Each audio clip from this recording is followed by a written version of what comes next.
Today we shall discuss lesson 3. Fulmoni is a Santal girl. Phulmoni হচ্ছে একটি সাঁওতাল মেয়ে. She lives in a village, সে একটি গ্রামে বাস করে. Have you ever been to her house, তুমি কি কখনো তার বাড়িতে গেছো? There are beautiful pictures painted on the walls of her house, সুন্দর ছবিগুলো তার বাড়ির দেওয়ালে আঁকা রয়েছে.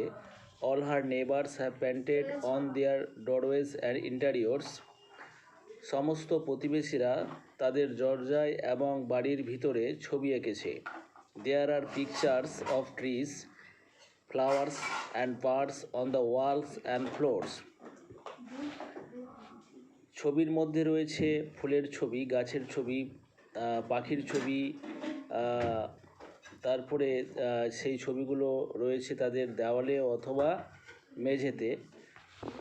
Phulmoni like her elders, Phulmoni তার বড়দের মতো loves to paint on the mud walls, সেও কিন্তু মাটির দেওয়ালে ছবি আঁকতে ভালোবাসে. The pictures of hers are colourful, তার আঁকা ছবিগুলো হচ্ছে রঙিন. হার টিচার্স টোল্ড হার, তার শিক্ষক তাকে বলেছিল that even in ancient India, প্রাচীন ভারতে, people use to pant inside the caves and on the rocks of hills, প্রাচীনকালে লোকেরা কোনো গুহায় ছবি আঁকতে ভালোবাসত অথবা পাহাড়ের কোনো শিলাখণ্ডের উপর. The rock paintings of Bhimbetka are more than 20,000 years old, ভীমবেটকার প্রস্তরের উপর আঁকা ছবিগুলো 20,000 ইয়ার্স ওল্ড, এর চেয়েও বেশি, 20,000 বছরের চেয়েও পুরনো. They are red, white, green or yellow in colour, আর সেই আঁকা ছবিগুলো হচ্ছে লাল, সাদা, সবুজ, হলুদ. Phulmoni has never been to Bhimbetka to see the rock paintings of ancient men, Phulmoni কিন্তু ভীমবেটকায় কখনোই যায়নি রক পেন্টিং দেখার জন্য, সেই প্রাচীন মানুষের of ancient man. But she has heard stories, কিন্তু সে এর সম্পর্কে গল্প শুনেছে.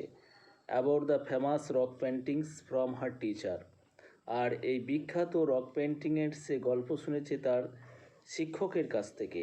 One day her teacher showed her picture, একদিন তার শিক্ষক তাকে একটি ছবি দেখালেন. She came to know that it was the picture of a very famous cave painting of our country, একদিন তার শিক্ষক তাকে একটি ছবি দেখালো এবং তিনি জানতে পারলেন যে এটা আসলে বিখ্যাত গুহাচিত্রের ছবি ছিল আমাদের দেশের. Do you want to see that painting, তোমরা কি সেই ছবি দেখতে চাও?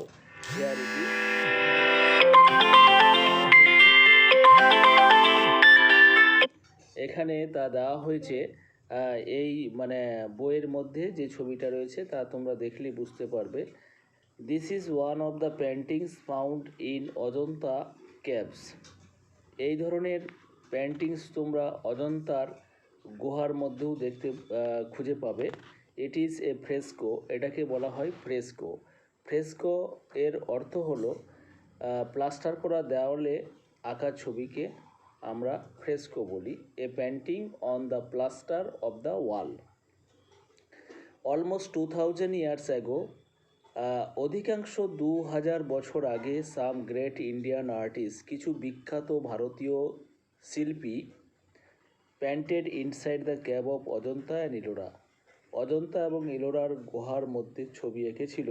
Hour country is the home to many religion, আমাদের দেশটা হচ্ছে অনেক ধর্মের একটা গৃহ বলা যেতে পারে. Hinduism, Buddhism and Jainism appear together in sculptures of Ellora, Hindu ধর্ম, বৌদ্ধ ধর্ম, জৈন ধর্মকে আমরা একত্রে দেখতে পাই ইলোরার সেই পাথর বা কাঠের খোদাই করা ছবির মধ্যে. স্কাল্পচার্স খোদাই করা বা খোদিত করা ছবি. Down the ages, many great artists painted inside many other temples. যুগ যুগ ধরে আহ, অনেক আর্টিস্ট মানে ইনসাইড মেনি আদার টেম্পলস, অনেক মন্দিরের মধ্যে ছবি এঁকেছে, অথবা and churches of our country, এবং আমাদের দেশের গির্জার মধ্যেও ছবি এঁকেছে। Little Phulmoni is surprise to know, little Phulmoni অবাক হয়ে যান জানতে পেরে, that many of the Indian dance forms started within the temples. তিনি জানতে পারলেন যে ভারতীয় নৃত্যকলা যে ফর্মগুলো, ধাঁচগুলো, সেগুলো শুরু হয়েছিল মন্দির থেকে। Phulmoni is a natural dancer, Phulmoni হচ্ছে একজন সাধারণ নর্তকী। She loves to dance to the rhythm of the drum like all other members of her community. সেও কিন্তু ড্রামের তালে তালে বা ছন্দে, রিদম মানে ছন্দ, ড্রামের যে ছন্দ, ছন্দের সাথে সাথে সেও কিন্তু নাচতে ভালোবাসে। তার সম্প্রদায়ের অন্যান্য যে মেম্বাররা রয়েছে, সদস্যদের মতো। হার টিচার সেড, তার শিক্ষক মহাশয় বলেছিল, that folk dance is a popular art. Folk dance হচ্ছে লোকনৃত্য, হচ্ছে একটা জনপ্রিয় কলা। কলার যে ফর্ম হয়, হয় বা ধাঁচ বা শৈলী হয় among the various communities of India, সেটা হচ্ছে বিভিন্ন ভারতের বিভিন্ন সম্প্রদায়ের মধ্যে। দ্য পাঞ্জাবিজ লাভ দ্য ভাংড়া ড্যান্স, পাঞ্জাবিরা কিন্তু ভাংড়া ড্যান্স পছন্দ করে। ইন স্যাম ওয়ে, একইভাবে dandiya is popular in Gujarat, আর ডান্ডিয়া হচ্ছে গুজরাটে খুবই পপুলার, জনপ্রিয়। বিহু ইন আসাম, আসামে কিন্তু বিহু নাচ। And Chhau in West Bengal, আর ওয়েস্ট বেঙ্গলে হচ্ছে ছৌ নৃত্য। পারফর্মার্স ওয়ার মাস, আর সেই সময় কিন্তু যারা পারফর্ম করে থাকে ছৌ ডান্স পারফর্ম করে, তারা কিন্তু মাস্ক পরে নেয়। Phulmoni loves to watch Chhau dance, এবং ফুলমণি কিন্তু মানে ছৌ নাচ দেখতে পছন্দ করে ডিউরিং ফেস্টিভ্যালস, বিশেষ করে ফেস্টিভ্যাল চলাকালীন। দ্য পারফর্মার্স ওয়ার মাস, এবং পারফর্মার যারা রয়েছেন, যারা প্রদর্শনকারী, এক কথায় যারা এই নাচটাকে প্রদর্শন করে থাকেন, তারা কিন্তু মাস্ক পরে থাকে, এবং দে শেক দেয়ার হেডস, তারা তাদের মাথাগুলো নাড়ে। And jump in the air in harmony with music, এবং সঙ্গীতের তালে তালে তারা কিন্তু বায়ুতে লাফায়। এই ধরনের হয়তো ছৌ নাচ তোমরা সাঁওতালদের মধ্যে দেখেছো ইতিপূর্বে। Phulmoni always cries out in joy at the end of Chhau dance performance, Phulmoni কিন্তু সর্বদাই চিৎকার করে ওঠে ছৌ নাচের শেষে, আনন্দে একেবারে চিৎকার করে ওঠে। আমরা লেটস রিডে যে অংশটাতে প্রথম যে পার্টটা যা বলা হয়েছে তার সম্পর্কে আলোচনা করলাম। এবার অ্যাক্টিভিটি 1 রয়েছে, অ্যাক্টিভিটি 2 রয়েছে, অ্যাক্টিভিটি 3 রয়েছে এখানে। আমরা এটুকু আলোচনা করতে পারি। যেমন অ্যাক্টিভিটি 1-এ বলা হয়েছে, the rock paintings of Bhimbetka are more than 1000 years old, না 20,000 ইয়ার্স, না 12,000 years old.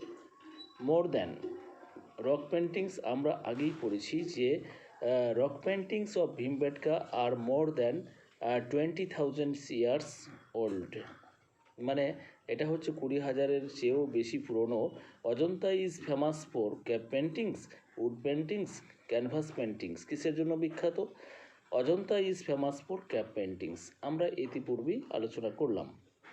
Bihu is a popular folk dance, Bihu হচ্ছে পপুলার ফক ডান্স, কথাকার ছিল বিহু, বিহু ইন আসাম আমরা পড়েছি।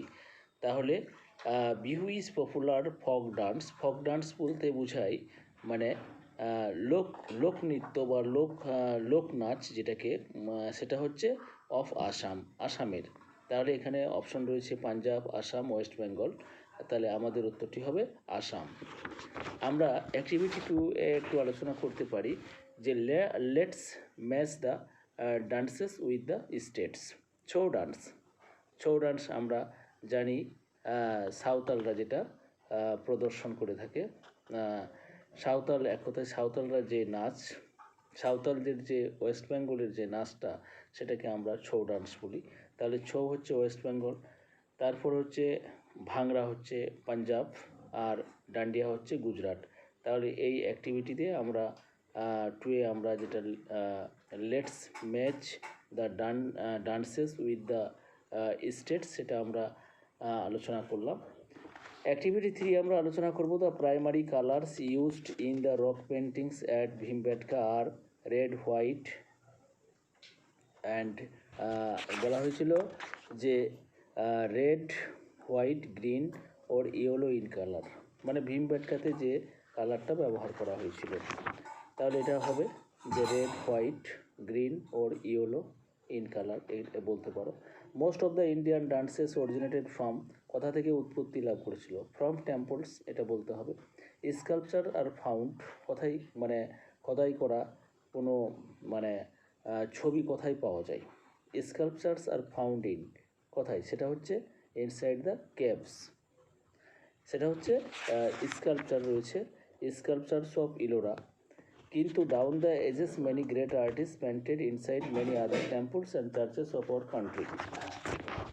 এবার in the caves of Ajanta, আমরা অজন্তার গুহার মধ্যে আমরা কি খুঁজে পাই, উই ফাইন্ড, আমরা কি খুঁজে পাই বলো তো? অজন্তার গুহার মধ্যে আমরা খুঁজে পাই মানে অনেক রক পেন্টিংস খুঁজে পাই বা ফেমাস কেভ পেন্টিংস খুঁজে পাই, ঠিক আছে? তাহলে এরপরে আমরা পরের পার্টটা আলোচনা করব। আমরা আজকে এখানেই শেষ করছি।